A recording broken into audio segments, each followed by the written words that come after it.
la Iran limepitisha mswada wa sheria wa kusimamisha ushirikiano na IAEA ya Umoja wa Mataifa, ambayo bado inahitaji kuidhinishwa na Baraza la Usalama la Taifa, huku mashambulizi ya Israel dhidi ya Gaza ikiendelea na kuwa takriban watu 51 leo.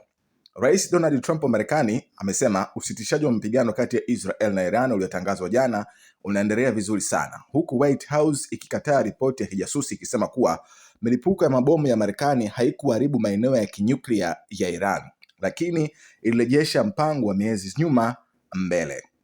Upande mwingine, ni wazi kutokana na matamshi ya rais wa waziri wa mambo ya nje kuwa mpango wa nyuklia wa Iran utaendelea kufanya kazi licha ya yote yaliyotokea. Ingawa mashambulizi ya Marekani na Israel yaligonga vituo vitatu vya Iran, bado hatujui kama vimeharibiwa kabisa, pia kama kuna vifaa vingine ambavyo vinaweza kawa vimepata damage.